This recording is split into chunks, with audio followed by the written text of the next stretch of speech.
What's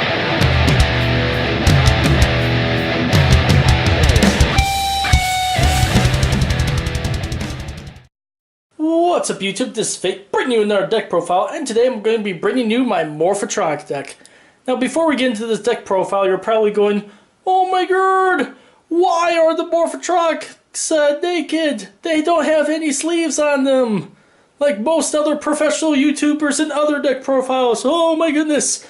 But this is one of those decks that, well, going into my deeper parts of the collection, looking for inspirations on what other builds I can bring up, I forgot I even had the complete core of this still hiding in my commons and rares somewhere. So when I stumbled upon this, I figured it had been a really long time since I used Morphtronic, so I decided to dig them out. Sure enough, everything was still there. I repackaged them together, and I'm getting some really good tests out of this deck. This is definitely one of those budget decks that have withstood the test of time, and without further ado, let's get to the profile. To start off the monsters, you have to run your trio of special summoners in Morphtronic Celfon, and one of the newer additions in the more recent sets, Morphtronic Smartfon. Now these things pretty much determine whether you win or lose in your game, mainly because both of them have fantastic abilities, but you still have to roll that six-sided dice for the initial chance in the first place, with Celfon's ability being the special summoner and Smartfon being the searcher. And if you miss on those effects, this deck tends to stall out very quickly. It's very much a glass cannon in that respect. However, if you can get both of these effects off, you're sitting really good for the later parts of the game. Next we run triple Morphtronic Scopen, your main tuner into your level 7/Power Tool Dragon play, among other synchro plays. And for the other support monsters along with it, we run triple Morphtronic Boomboxen, one of your win conditions of the deck if you can get his attack power up for his double attack mode ability. And your Morphtronic Radions to help boost up all of your Morphtronics on the field. Now, for some of the supporting cast of Morphtronics, I do still decide to run two of the Morphtronic Videons. One, because you do still run a pretty decent amount of equip cards in this build. And two, just to give you an idea on why I like Videon a little bit more and why I don't want to go less into on him now, is Videon plus Radion in the field, plus the Uniter stand on Videon, attacks over Crystal Wing Dragon.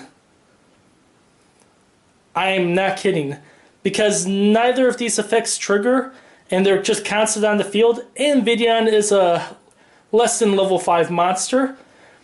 This, with Uniter Stand and Radion on the field, can actually just free poke over Crystal Wing Synchro Dragon, which in my testing I found hilarious, and that ended up being the turning point of that game and netting me the victory in that one. So as far as main beat stick with some of the equip cards, this one definitely earns a spot in that respect.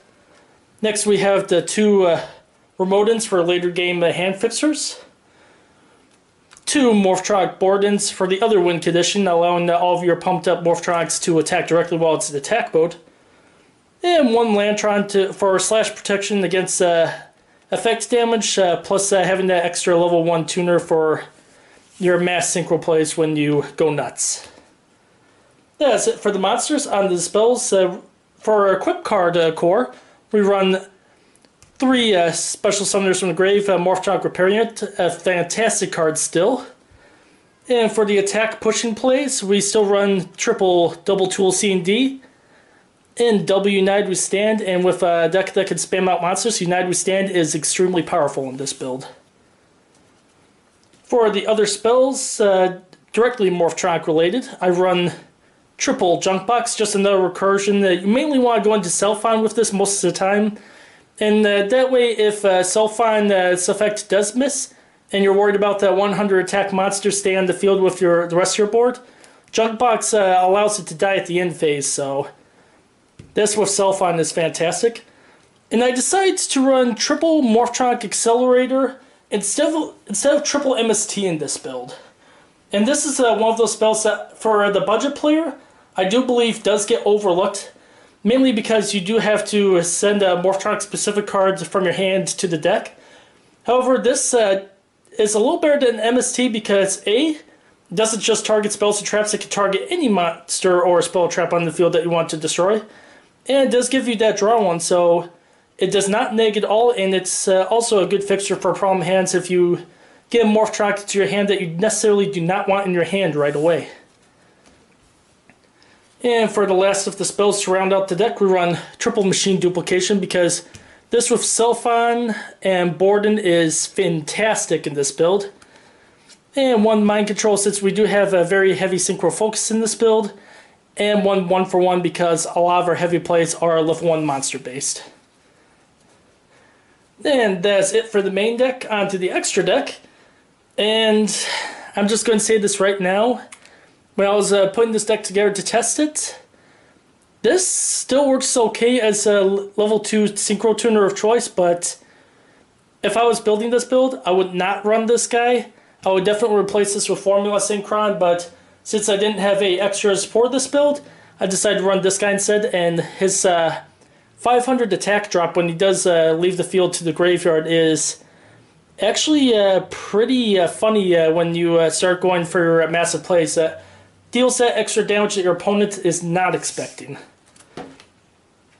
For the level 5 Synchro Core, of course with this you have to have TG Hyper Librarian, Armades, and I decided to go with Samsara Dragon of Rebirth because A, this does provide a very hefty defense on your side of the field, but in later games if you manage to take out one of your higher attack opponent's monsters and you decide to summon this guy later, he, when he goes to the graveyard, gets to steal that monster from your opponent's graveyard.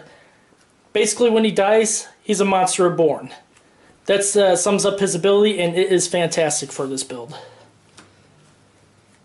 For the level 6, Goyo Guardian, pretty much same explanation that I had with a TG Necro's Kaiju video. For the level 7s, the nuker himself, Black Rose Dragon, and double Power Tool Dragons because you... When in the early game, when you don't have that combo right away and you have Scoping into a level 4 monster, you definitely want to see this guy to prep your hand for future plays. For the level 8s, the duo of Stardust and Scrap Dragon.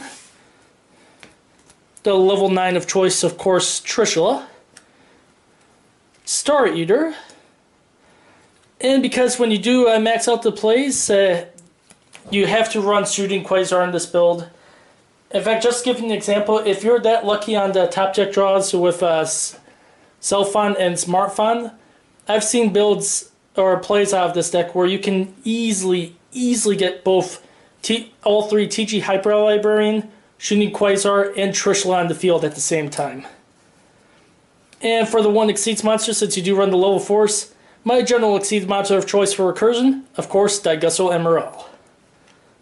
And with that, that is my Morphtronic budget deck profile. Hope you enjoyed the video, and as always, comment, rate, and subscribe. Until next time.